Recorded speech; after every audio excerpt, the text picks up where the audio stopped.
Muy buenas noches. ¿Qué tal? Hoy es viernes 23 de octubre de 2020. Son las 19:02 horas. Estamos en el Palacio Nacional de México, en la Ciudad de México, y vamos a iniciar la conferencia de prensa diaria sobre COVID-19, la pandemia causada por el coronavirus SARS-CoV-2.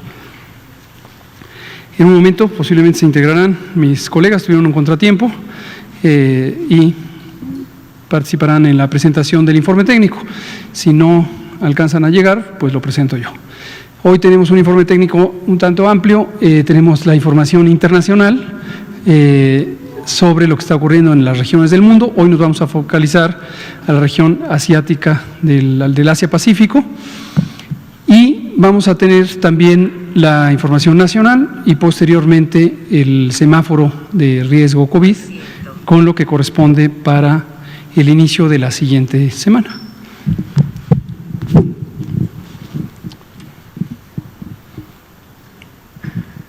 Si me pone la primera diapositiva, por favor.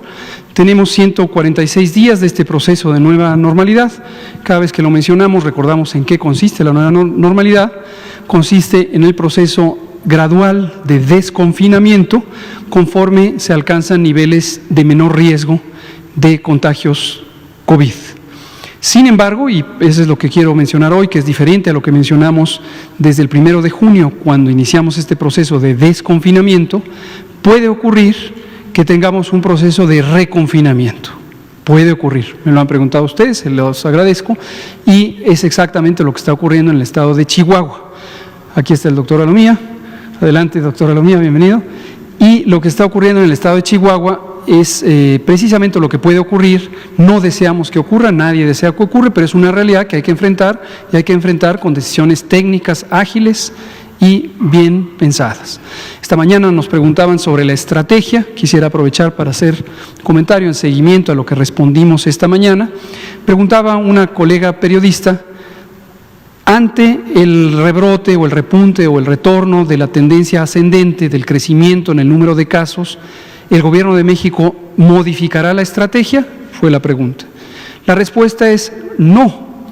La estrategia es el plan general y el plan general ya contempla la posibilidad de tener un escenario favorable con reducción de el número de casos, el número de hospitalizaciones, el número de lamentables defunciones, un control epidémico apropiado, pero también contempla el escenario, ya sea localizado o incluso generalizado en el país y el mundo, de que ocurra lo contrario. Todos estos escenarios, en términos generales, fueron contemplados desde el inicio de la epidemia y se consideró que si teníamos un curso de disminución y lográbamos tener en México y en el mundo sincronía, es decir, que al mismo tiempo se fuera encontrando una reducción de la epidemia, el escenario nos llevaría a la desaparición del COVID. Sin embargo, no fue el escenario más probable. El más probable ha sido en todo momento, y por eso desde mayo lo empezamos a alertar. Aquí está el doctor Ricardo Cortés, bienvenido.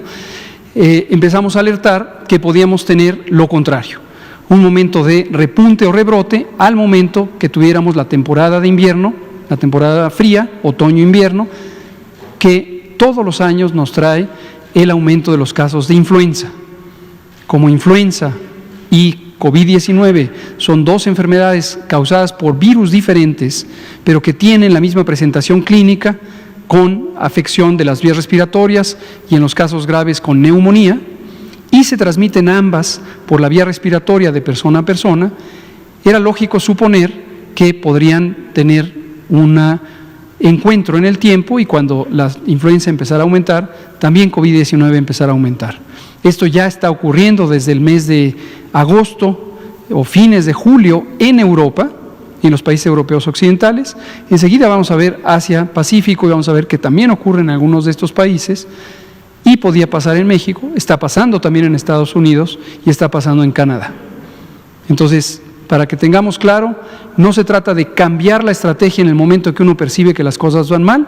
Lo que se trata es de implantar las intervenciones específicas que la estrategia contempla cuando los escenarios están cambiando, para lograr el control o para enfrentar el reto de que está aumentando la epidemia.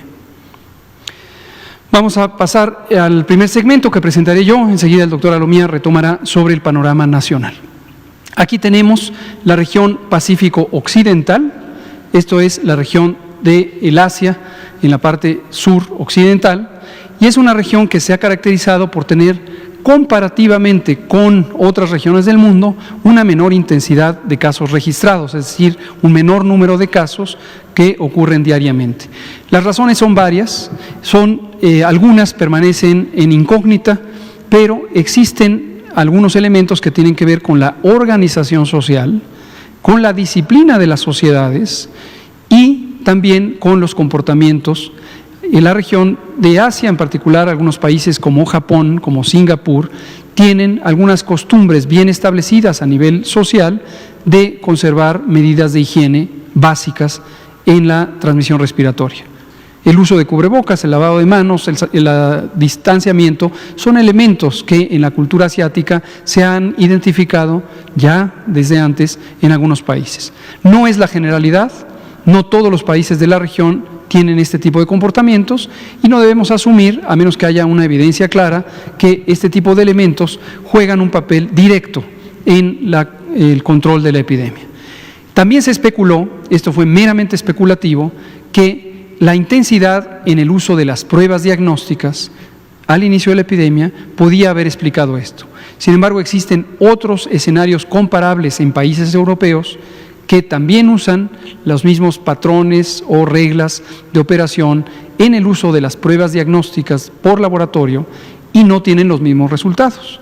Por lo tanto, hay que tener otros elementos de evidencia para explicar por qué hay esta reducción y no es directamente atribuible a la cantidad o proporción de uso de pruebas diagnósticas, contrario a lo que se ha especulado sin un fundamento científico claro.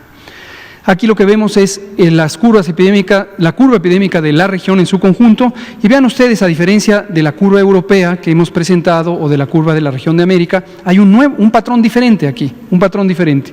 Tenemos una curva polimodal le llamamos, o multimodal, a una curva que va teniendo múltiples picos a lo largo de su acontecer y en los que es difícil discernir una tendencia general. Pero aquí podemos ver que hubo una primera momento de transmisión al inicio del año, al final del mes de enero y febrero, después una zona de permanencia de la transmisión, pero sin grandes cambios hacia arriba o hacia abajo, a lo largo de toda la primavera y el verano del hemisferio norte, y posteriormente a partir de los meses de julio y agosto un aumento en la curva epidémica. Sin embargo, no fue un aumento explosivo como se ha dado en Europa, sino moderado.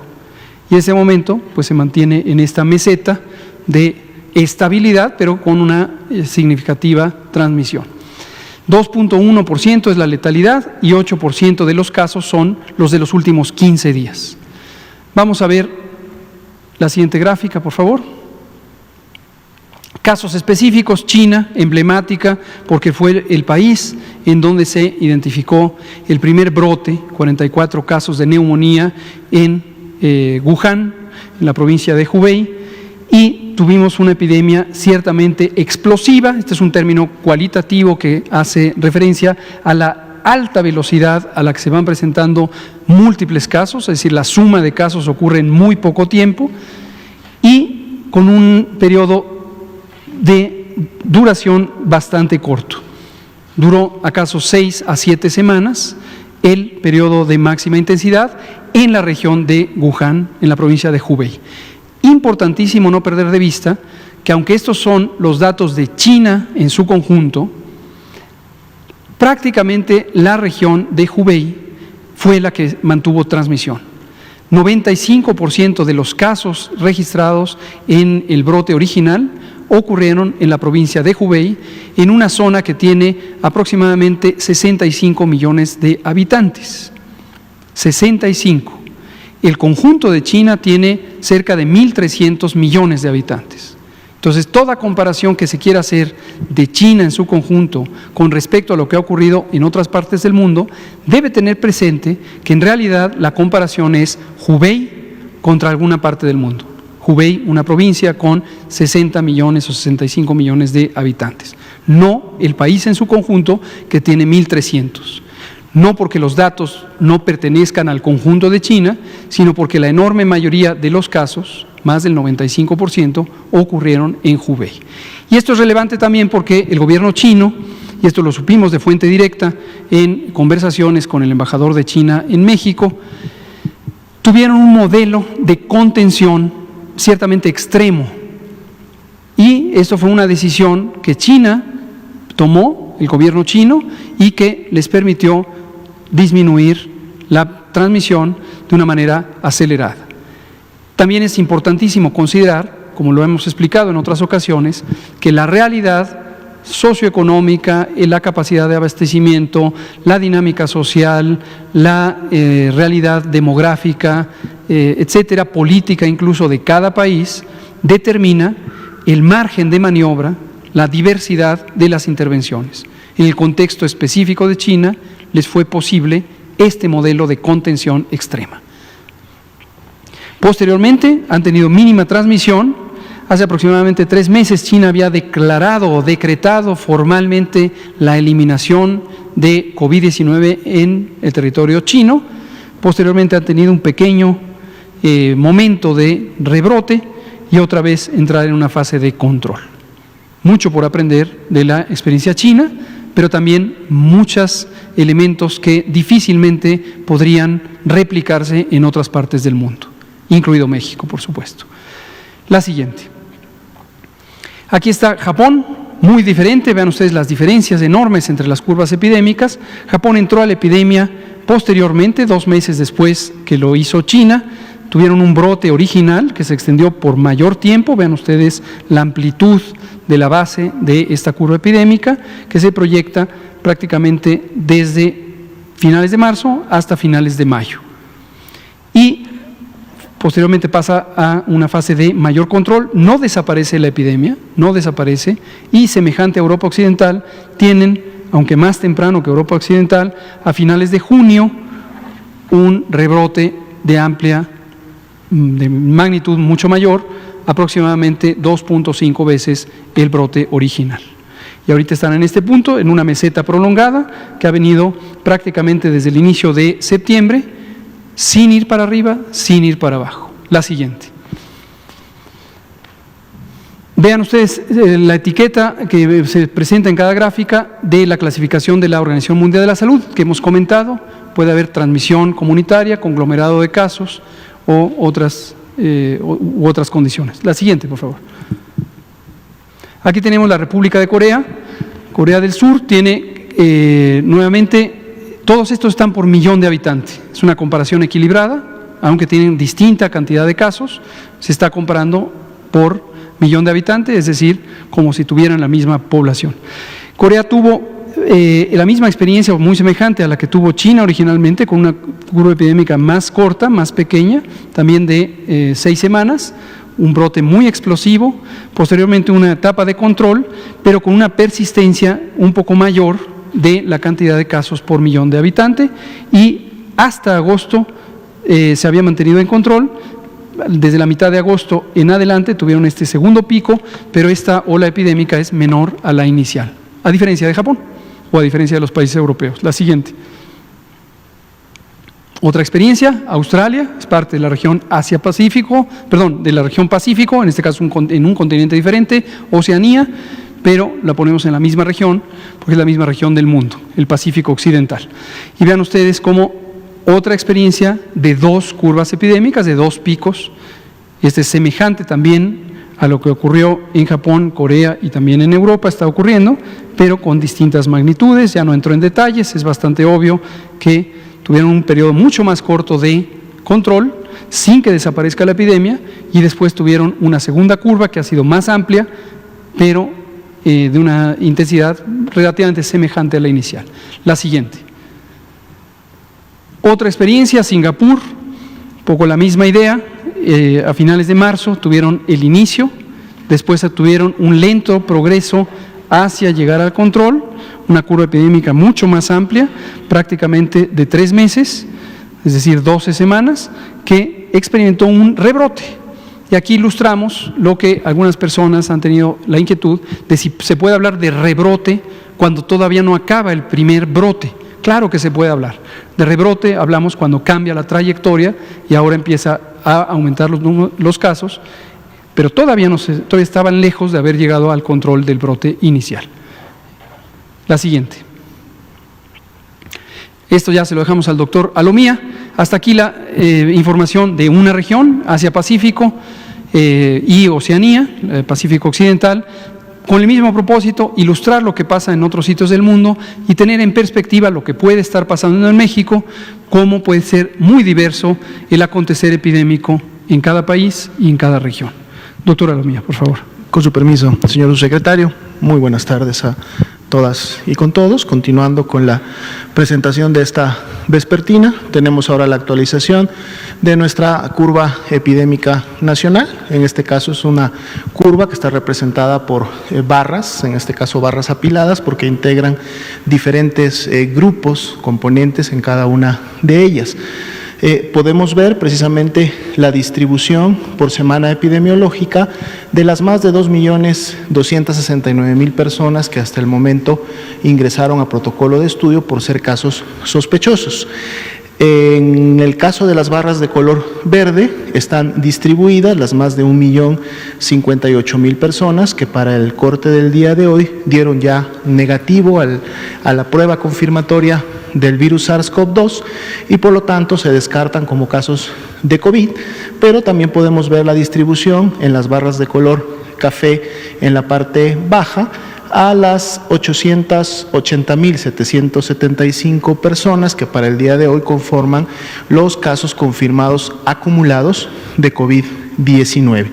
Y por lo mismo también la gráfica nos permite observar cuál ha sido el comportamiento tanto de los casos descartados como de los casos confirmados e identificar también aquellos grupos que en su momento contribuyen a la estimación y a evidenciar el comportamiento de la epidemia, pero que todavía en un momento determinado no tenemos la clasificación final, así como este grupo de color naranja pequeño en la semana 41, donde sí estamos esperando aún la posibilidad de obtener un resultado. Como podemos ver, el porcentaje de positividad para el día de hoy tuvo un incremento de 1 punto porcentual, del 41 de ayer, estamos hoy en 42%, y vemos representado precisamente este incremento entre la semana 40 y 41 en el comportamiento de la línea de color naranja, que precisamente es cómo se ha estado reflejando el porcentaje de positividad para cada una de las semanas epidemiológicas. Recordemos que el día de mañana sábado, 7º día, cierra la semana correspondiente, por lo tanto mañana todavía podremos estar viendo algún movimiento en tema de las tendencias y en el tema de los casos. Veamos la siguiente diapositiva. Son precisamente los casos estimados. La principal de las curvas, que es la de color azul, es los casos estimados hasta el momento, confirmados, y sumamos todos aquellos que por porcentaje de positividad estamos estimando que muy probablemente son ya casos confirmados, de ahí que el número total sea un poco más de 1.023.000 de estos casos estimados, pero siempre hacemos referencia también al comportamiento y a la tendencia que lleva la curva. Para el día de hoy tenemos el incremento de 1 punto porcentual, o sea, ahora es 9%, más el incremento entre la semana 40 y 41, lo cual también corresponde a este incremento que hemos estado viendo en al menos 8 estados en los últimos días, precisamente de esta semana. Continúa en 5% el indicador de casos activos, es decir, es un 5% la cantidad de personas que han iniciado con signos y síntomas en las últimas 2 semanas y por lo tanto son o siguen representando bajo ese porcentaje la epidemia activa en el país. También más de 641.000 personas se estiman ya se han recuperado de la enfermedad. Veamos las siguientes diapositivas.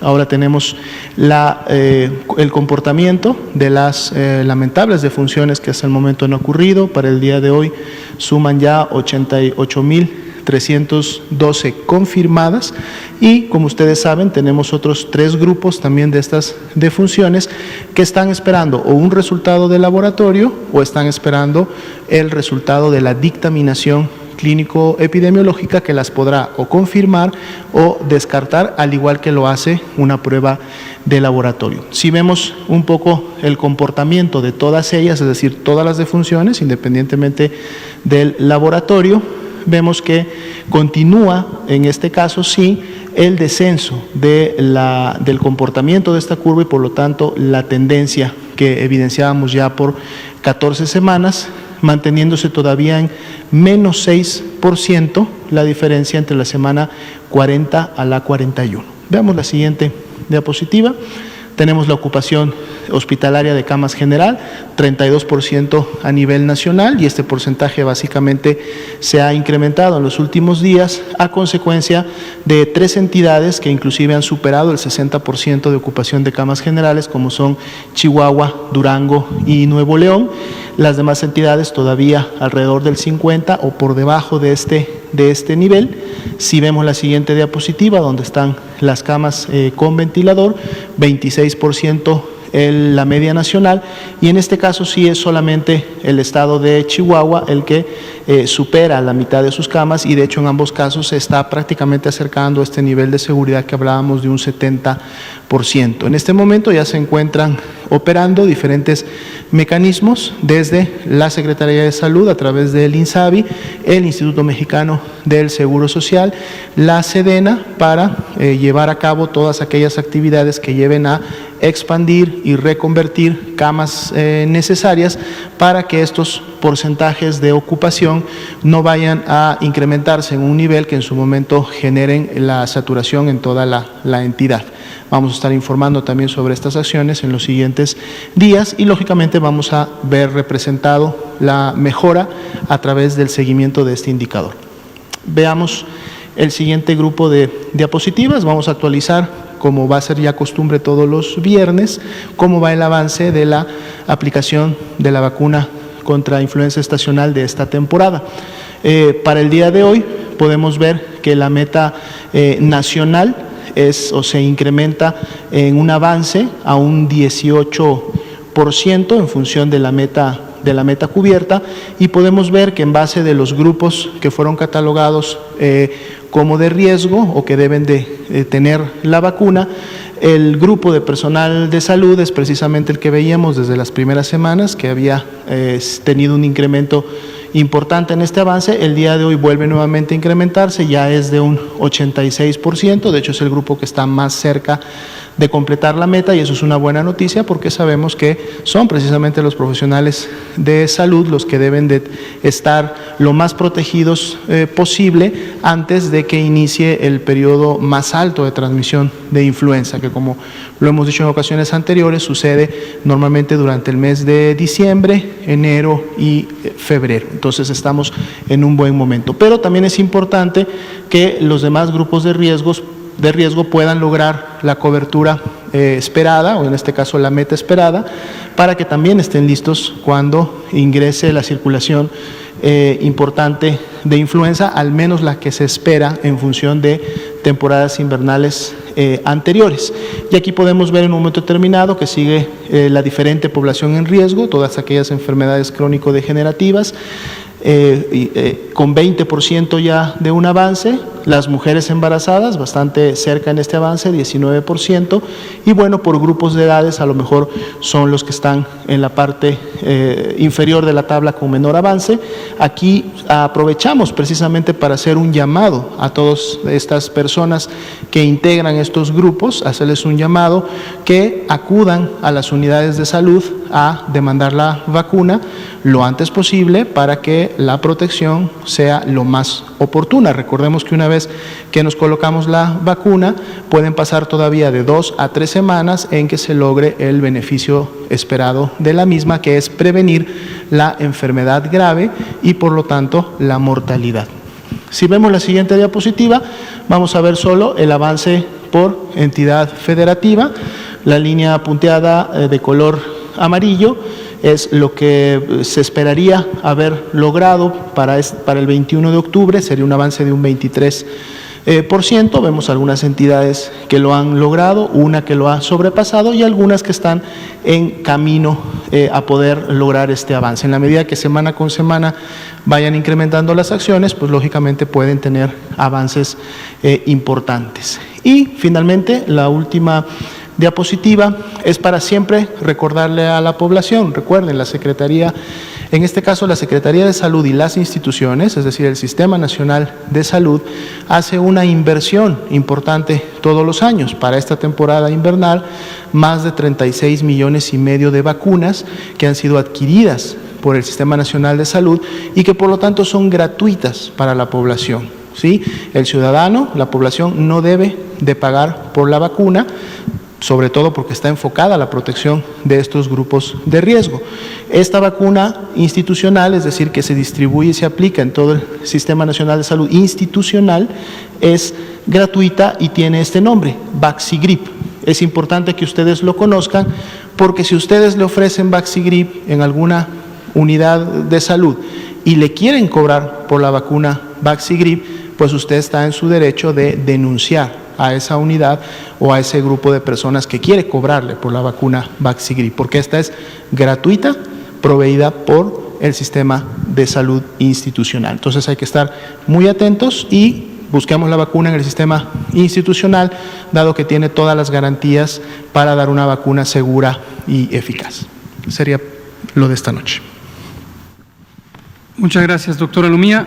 Doctor Ricardo Cortés, director de Promoción de la Salud, por favor. Muchas gracias, doctor López-Gatell. Muy buenas tardes, tengan todas y todos aquí en Palacio Nacional y en casa. Antes de empezar, feliz Día del Médico a todas mis amigas, amigos, empezando por mis amigos que están aquí, doctora Lumía, doctor López-Gatell, a mi papá, que es médico, a mi hermano también. Muchas felicidades y muchas gracias. Vamos a ver los cambios en el nivel de riesgo para esta quincena, para este nuevo semáforo que entra en vigor a partir del próximo lunes. Una entidad incrementa su riesgo del riesgo alto al riesgo máximo. Hay una entidad en rojo a partir de este momento. 5 entidades incrementaron de moderado a alto. 2 disminuyen su riesgo de alto a moderado y un total de 24 entidades federativas mantienen su nivel de riesgo. Aquí está el mapa, seguimos con Campeche en verde. No se alcanza a apreciar, por lo menos en esta pantalla, esperemos que en otras pantallas sí, pero es Chihuahua el que está en rojo. Hay una zona importante de entidades federativas que están en naranja, es el nivel de riesgo alto. La siguiente, por favor. ¿Cuántas entidades federativas hay por nivel de riesgo? Regresamos ahora a tener los 4 niveles de riesgo. Una entidad en rojo, 17 en naranja, 14 en amarillo y una en verde. ¿Quiénes son? Ahí tenemos tres entidades federativas que están en mayor riesgo de pasar si la tendencia continúa creciendo en sus indicadores del semáforo de riesgo epidémico, en que cambien del nivel alto al nivel máximo, es decir, que cambien de naranja a rojo. Estas son Durango, Coahuila y Nuevo León. Entonces, aquí lo que queremos hacer es comunicarle a la población que viva en estas 3 entidades federativas que están en mayor riesgo de incremento del nivel de riesgo epidémico, valga la redundancia, al nivel máximo que las personas están cuando viven en estas entidades federativas. Entonces, llamamos a la población a continuar con las medidas básicas de prevención. Mantengamos refugio. Chihuahua, en semáforo rojo, las personas con mayor riesgo de presentar un cuadro grave deben quedarse en casa. Si alguien tiene que salir de casa, que sea estrictamente para lo necesario. Hay que seguir las indicaciones del gobierno del estado. Es momento de prudencia. Las personas que viven en los estados que están en nivel naranja, algunos lugares se necesita tiempo para entrar, ya lo sabemos, estamos haciendo ajustes a nuestra nueva normalidad, a nuestra vida, en donde hay que mantener la calma y evitar aglomeraciones. Recordemos que las aglomeraciones pueden incrementar el riesgo de contagio y esto trasladarse a un incremento en la velocidad de contagio del virus en estas entidades. Juntos creamos esperanza. Las entidades que están en amarillo, el espacio público se abre, pero con nuevas reglas de convivencia. Hay que entenderlo así, hay que vivirlo así, hay que respetar estas nuevas reglas, hay que seguir las indicaciones porque es por nuestra salud y por la salud de todos. ¿Qué pasa si no respetamos un semáforo? ¿Qué pasa? Pasa esto. El semáforo se diseñó, el semáforo de tránsito para esto, para dar paso a los cruces en donde se cruzan una o más calles, y esto es lo que pasa si no respetamos el semáforo rojo, por ejemplo, en este caso, ¿no? Uno de estos dos vehículos se pasó el rojo y ocasionó un accidente vial. Este accidente vial va a ocasionar una crisis en ese cruce, ¿sí? Va a ocasionar que se aglomeren más automóviles y va a ocasionar que se incremente la falta de circulación vehicular. Entonces, esto es lo que sucede si no respetamos los semáforos. Finalmente, las recomendaciones que hacemos también cada viernes de semáforo: si tienes síntomas, quédate en casa, pero sobre todo es muy importante, y lo hemos repetido en múltiples ocasiones, si yo pertenezco a uno de los grupos de mayor riesgo de presentar un cuadro grave de COVID y tengo síntomas, me pongo mi cubrebocas y voy a acudir a recibir atención a mi salud. Me tienen que revisar que si yo vivo, por ejemplo, con diabetes, que mi problema de salud, mi enfermedad, mi diabetes esté bien controlada metabólicamente, y tenemos que acudir a atención médica para eso. Hay que avisar si tenemos síntomas, avisar a nuestros contactos, sobre todo a los de las últimas 48 horas con las que estuvimos en contacto. ¿Para qué? Para que estas familias, mis familiares, mis amigos, estén pendientes de su salud y se aíslen en casa. Esto es importante. Desde que uno es un contacto de una persona que es sospechosa a coronavirus, también debe aislarse en casa, vigilar su sintomatología y estar al pendiente de su salud. Colaborar con las autoridades locales y seguir las indicaciones. El ejemplo ahorita más claro son las autoridades de Chihuahua, con las que estamos en contacto directo desde siempre, ¿sí? Y particularmente en últimos días, dado el incremento del riesgo. Con el gobierno de Chihuahua estamos trabajando y platicando lo que ya comentó también el doctor Alomía.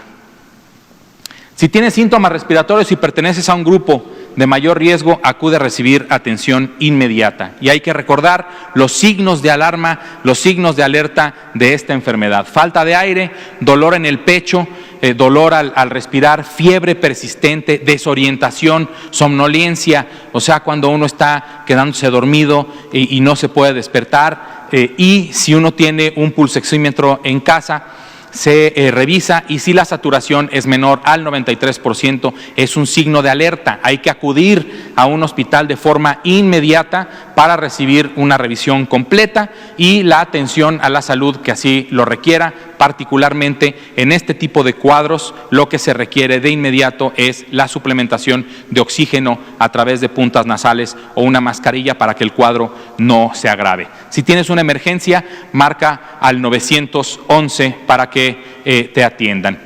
Hay que recordar, mitigar esta epidemia está en nuestras manos. Hay que lavar nuestras manos frecuentemente, hay que aplicar la etiqueta respiratoria cubriendo hasta cuando usamos un cubrebocas, cubriendo nariz y boca con nuestro ángulo interno del codo, o si tenemos o usamos un pañuelo desechable, cubrir nariz y boca y desecharlo de inmediato para después lavar de nuevo nuestras manos.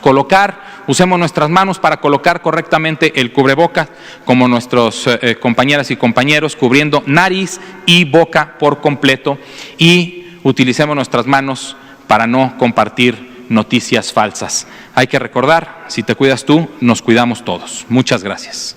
Muchas gracias, doctor Ricardo Cortés.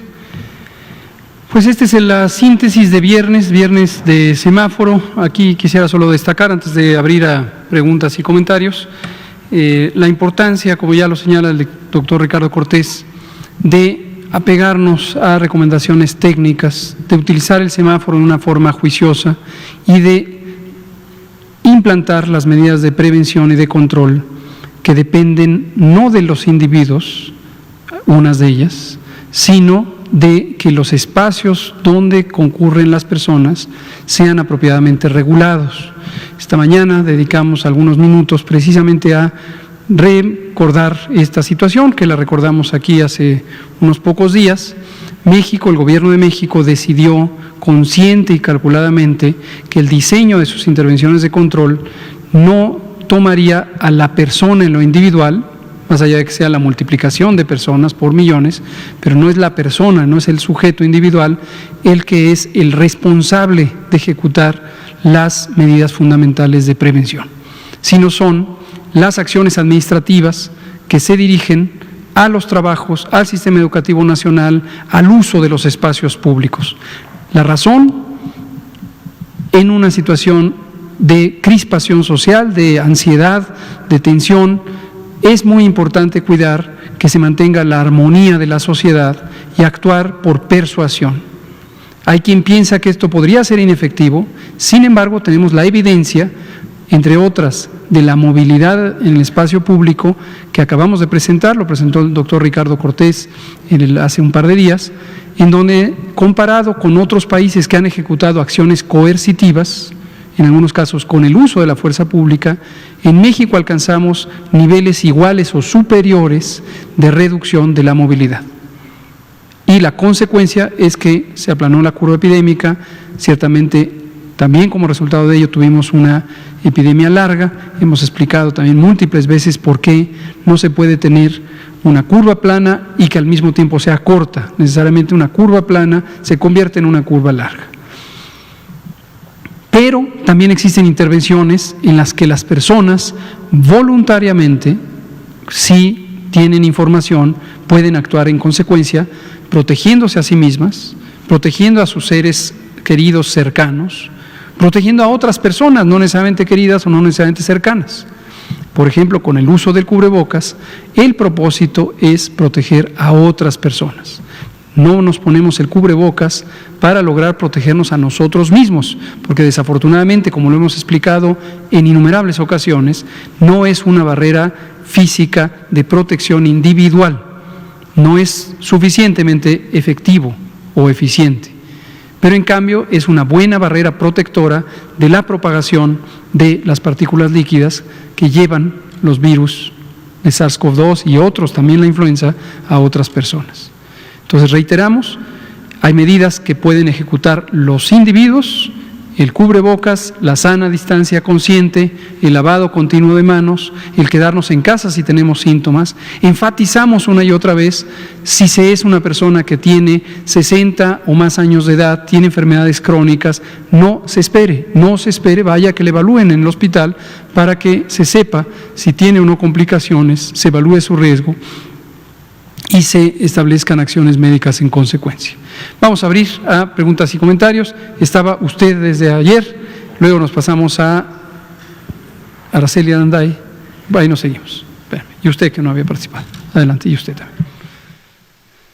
Buenas tardes, Alberto Marroquín Espinosa de Querétaro, JF Informa desde Cancún, Frecuencia CAT, y desde mi portal de YouTube es Ahora AM. Doctor, entrevisté al ingeniero Ricardo Arredondo, investigador especialista en transporte sostenible y huella de carbono.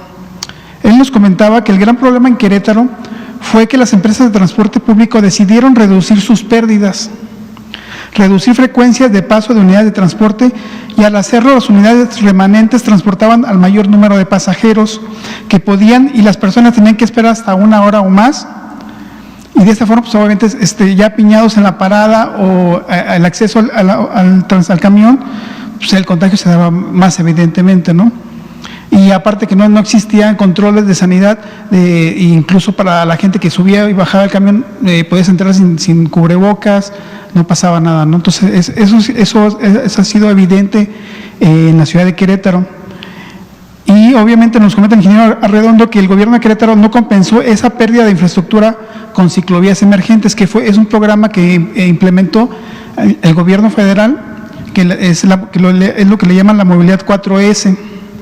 Entonces aquí es donde la corresponsabilidad del gobernador de Francisco Domínguez no ha tomado esas medidas de movilidad adecuada y un transporte público eficiente y saludable. Lo grave es que los gobiernos estatales lo culpan a usted normalmente y no reconocen su corresponsabilidad, y eso generó que la gente salga a la calle en familia, al súper o a mercados públicos, incluso a centros comerciales.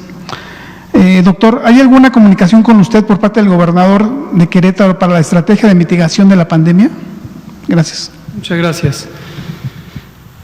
Sí hemos mantenido comunicación con todos los gobiernos estatales, lo hemos hecho a través de múltiples mecanismos. Uno, el básico, el fundamental, es a través del Consejo Nacional de Salud, donde concurren todas las personas titulares de las Secretarías de Salud estatales. Esta reunión ocurre periódicamente como una reunión ordinaria, 4 veces al año, pero también hemos tenido sesiones extraordinarias de la Comisión Consultiva de Salud Pública de este Consejo Nacional de Salud. En varias semanas estuvimos en comunicación mediante la Conferencia Nacional de Gobernadores, y fue un foro muy útil, nos parece, a los funcionarios del gobierno federal, porque establecimos una comunicación adicional con los propios gobernadores y la gobernadora de Sonora y la jefa de gobierno de la Ciudad de México. También hemos tenido conversaciones en lo individual cuando instauramos el semáforo de riesgo COVID y entró en vigor el 1 de junio.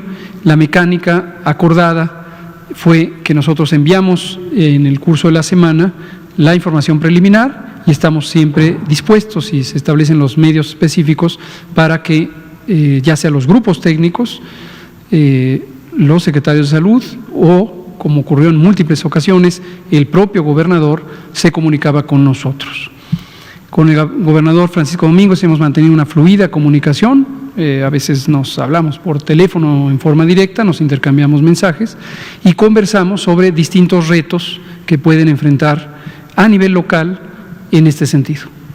Esto lo que ayuda es a mantener una buena coordinación y una relación entre la estrategia, aquí vuelvo a hablar del tema de la estrategia. Hoy por la mañana y hace unos minutos aludí a la estrategia como el diseño general, refiriéndome al tiempo, y destaqué que la estrategia no se cambia de un momento para otro ni múltiples veces.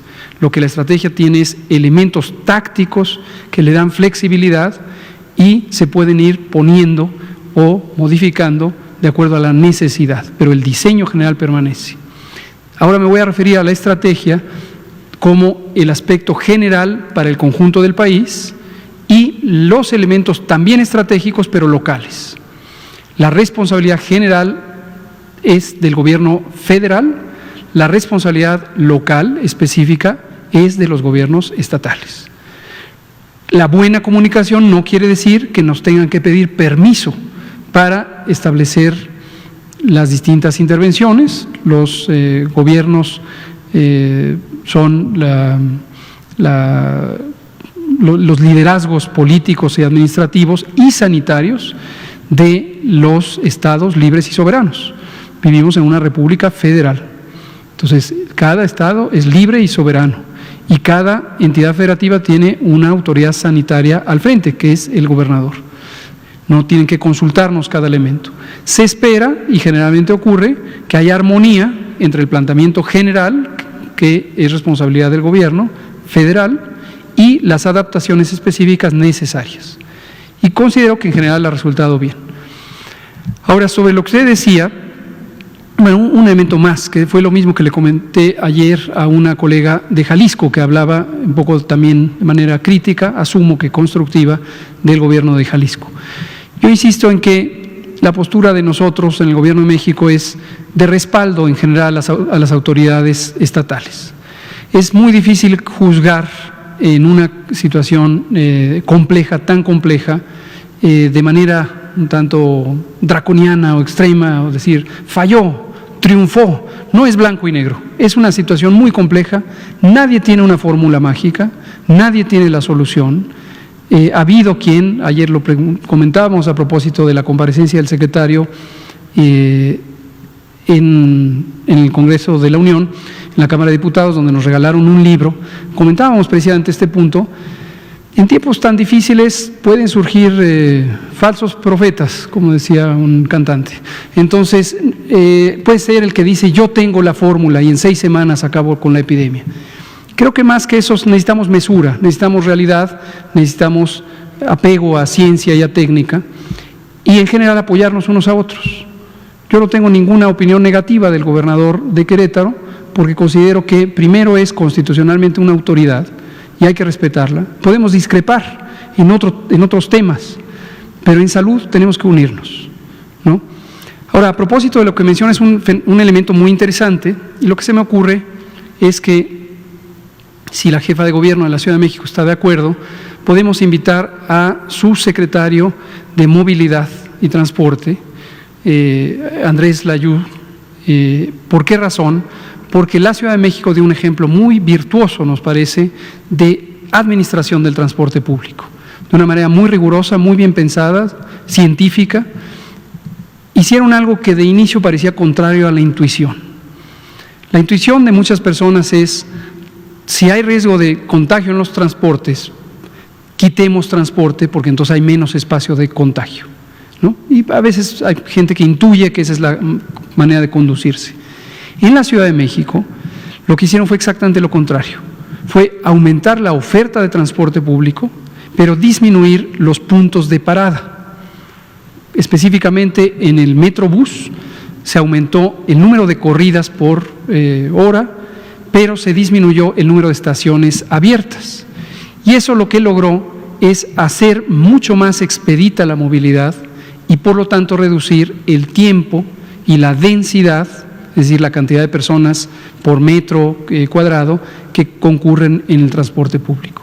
De esto no hemos hablado aquí, la experiencia merece todo el crédito del éxito al gobierno de la Ciudad de México, pero la conocemos porque nos la compartieron. Entonces voy a hablar con la jefa de gobierno y si está de acuerdo, invitamos un día aquí a Andrés Layún, secretario de Movilidad y Transporte de la Ciudad de México, y que nos explique la ciencia detrás de esto. Muchas gracias. Araceli Aranday y el compañero aquí de verde y luego usted. Solamente una precisión, no checan los números, son 17 en estados de naranja, 14 amarillo, uno en rojo y uno en verde, dan 33. ¿Si me puede ayudar con esa cifra? Muchas gracias. A ver, mientras la verifica, le damos la palabra al compañero.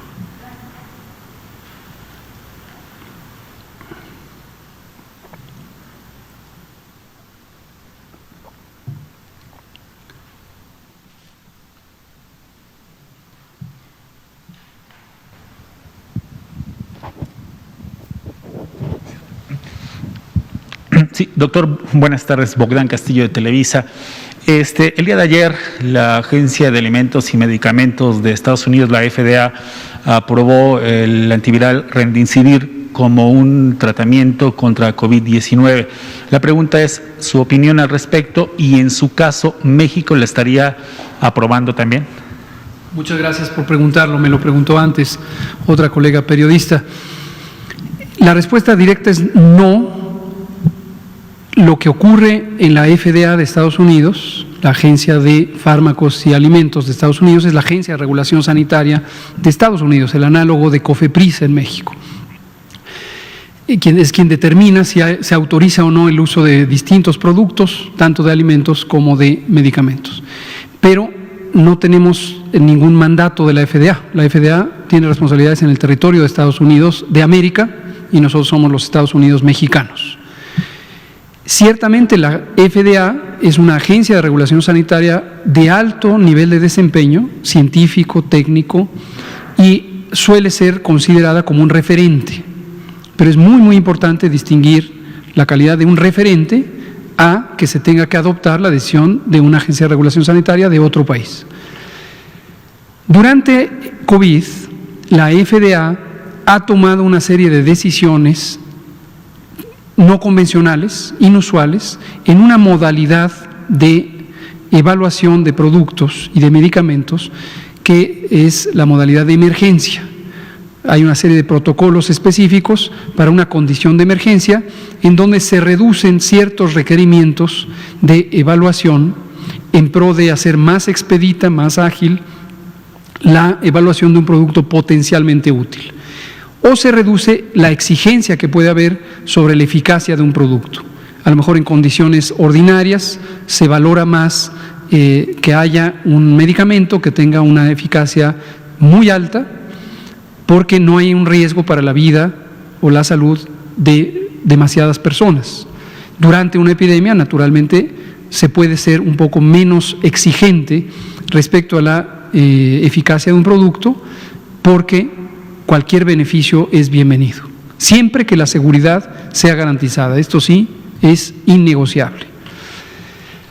Remdesivir es un fármaco que produce un laboratorio farmacéutico de Estados Unidos, Gilead, y ha sido motivo de extensa investigación, mayormente patrocinada por el laboratorio Gilead, y se han publicado, entre otras revistas, en la revista New England Journal of Medicine, que es una revista muy prestigiada de la Asociación Médica de Massachusetts en Estados Unidos, al menos 6 informes sobre la potencial eficacia y utilidad de este fármaco.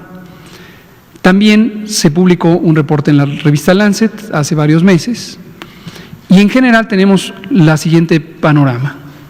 Hay una indicación de que podría reducir la duración de la hospitalización, más o menos de 3 a 4 días, y lo demás son una serie de objetivos terapéuticos de relativamente menor importancia.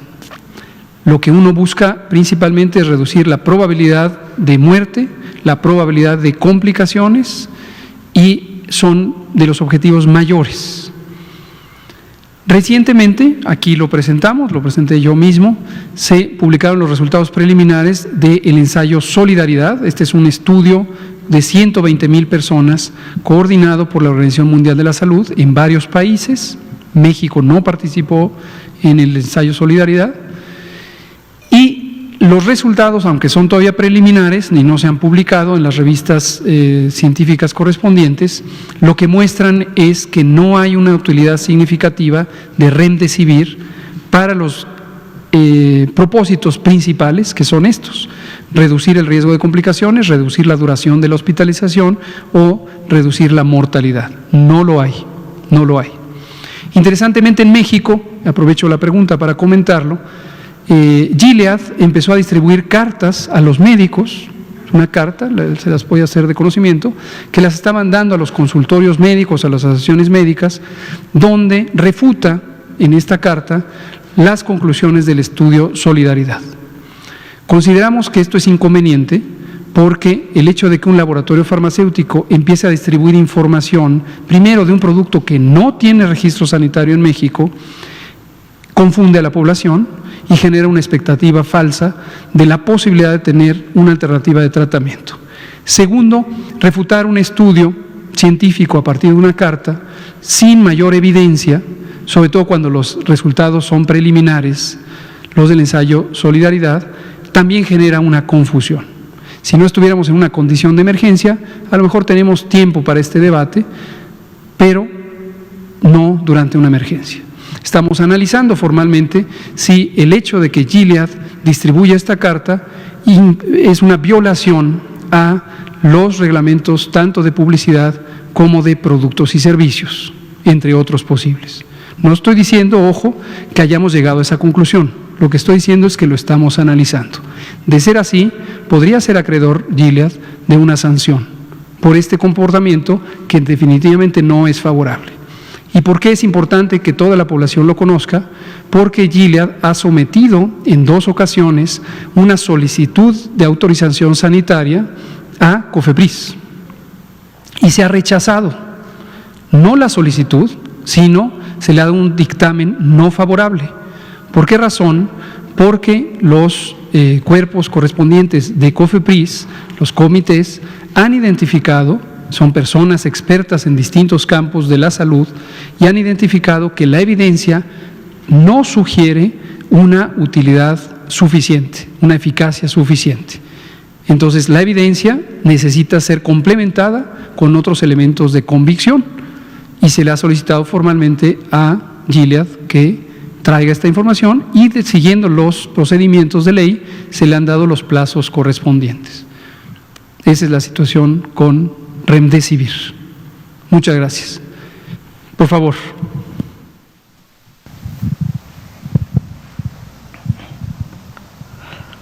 Buenas tardes, doctor. Buenas tardes, doctores. Doctor Hugo López-Gatell, quiero plantearle que en el municipio de Salina Cruz tiene una población de 89.211 personas y que es una de las regiones más pobres de ese estado. El reporte oficial, que lo tengo del día de ayer, con respecto a los contagios, es de 603 positivos, 376 sospechosos, 262 negativos, 300 recuperados, 106 defunciones, 11 activos. Es importante, doctor, reforzar las medidas de prevención, comenzando con los más pequeños. Es por eso que me contactó la profesora Dora Alicia García Hernández, en coordinación con el colectivo docente del Jardín de Niños Federico Frobel, con la clave 20DJN05-2Z de esa ciudad. Han diseñado ellos un proyecto educativo en el que tanto alumnos como padres de familia conozcan más acerca de la pandemia y sus afectaciones en su salud y su vida diaria. Esto se han estado preocupando mucho porque, pues, precisamente, más que desinformación, no llega por la misma situación de este municipio tanta información. Son ellos los docentes, son ellos los educadores que pues tienen la posibilidad, algunos con su celular, e ir a algún lugar más cercano donde haya señal, y es que ellos tienen como información más real, ¿no? Entonces son ellos los que en clase y con los papás tienen que estar haciendo conciencia. La gente ahí sale pues hacer sus actividades, ¿no? Viven al día por su situación. Entonces ellos están muy preocupados. Me decía esta maestra que este proyecto que ya han puesto a realizar, como todas las actividades que el preescolar lleva a cabo, son con proyección a la comunidad, por la que el resultado del mismo no solo beneficiará a los alumnos del tercer grado, sino a un número importante del municipio de Salina Cruz, Oaxaca. En concreto, doctor, la petición es que ellos le hacen la invitación a que quieren tener contacto con usted, ya sea por videollamada, ya sea que si ellos pueden hacer sus preguntas, los niños, por curiosidad, hacérselas llegar a usted, y que usted, no es necesario que igual y en la conferencia de prensa, ¿no? Pero por la imagen que tienen ellos de usted, por todo lo que usted implica, pues ellos consideran que sería importante. Ellos están haciendo este ejercicio, ellos, los niños están haciendo sus preguntas, pero quisieran ver si pudiera haber una posibilidad. Eso es por un lado, y si me permitiera hacer otro comentario. Se nos acabó el tiempo, son las 20 horas, pero gracias por el comentario amplio que dijo. A ver, doctor Ricardo Cortés. Muchas gracias, Araceli, por la corrección. Es 1 rojo, 19 naranjas, 11 amarillos, 1 verde. Ya está corregida también la presentación que se va a compartir con todos ustedes. Gracias. Aquí está. Esta ya es corregida. Por favor, quien quiera publicarla, tómele fotos, y la que se sube a la página ya es la corregida. Le agradecemos a Araceli Aranday de Canal 11 por hacernos ver esta errata. Gracias. ¿El mapa está corregido? ¿El mapa estaba bien? El mapa es correcto. El mapa es correcto. Sí. Gracias. Entonces, brevemente, porque desafortunadamente se nos acabó el tiempo, sí, la acción local, déjeme llevar esta experiencia tan local a la perspectiva nacional, porque la nación está conformada de múltiples comunidades, múltiples poblados, múltiples ciudades, múltiples municipios, casi 3.000 o 2.800 y tantos. Entonces, y 32 entidades federativas libres y soberanas. Entonces, lo que hemos hecho cuando se nos solicita una interacción directa es buscar la ocasión de sumar esfuerzos con otras comunidades. No nos daríamos abasto si tuviéramos que ir a cada comunidad. Quisiéramos, sería un privilegio poder estar en cada comunidad, y en general seguimos la recomendación que nos hace nuestro presidente de ejercer nuestras funciones pensando en la localidad, no pensando en un escritorio y actuando desde el centro. Los mecanismos que tenemos son múltiples, a veces son alianzas con los gobiernos locales, alianzas con los gobiernos municipales, podemos actuar directamente. Hay un programa que coordina el doctor Ricardo Cortés de Municipios por la Salud, la Red Mexicana de Municipios por la Salud, y en esta red, en cada entidad federativa se selecciona un liderazgo que a su vez coordina a los distintos municipios. Oaxaca es un estado hermoso que tiene más de 500 municipios y se vuelve muy complejo incluso la administración de esta red, pero procuramos tener todos estos mecanismos de enlace. Yo les solicitaría, si usted es tan amable también de llevarles el mensaje, que se mantengan vinculados también a través de las acciones del gobierno local, las acciones municipales, que tengan esta participación voluntaria de promotores de salud. Es maravilloso, incluyendo a los niños. Los niños, no solamente niños y niñas, deben recibir información. Los niños y niñas tienen enorme talento para comunicar a otras personas, y si comprenden bien los mensajes, cosa que suele ocurrir, pueden ser unos propagadores maravillosos de las mejores causas, dado su espíritu tan noble y su frescura que está entrañada en su inocencia, combinada con una inteligencia natural muy estimulante. Pero podemos ver cuando haya la oportunidad también de vincularnos directamente. Muchas gracias. Son las 20:03, les agradecemos su participación y sus preguntas. Mañana termina la semana epidemiológica 43, ya comentaremos mañana. Muchas gracias. Gracias.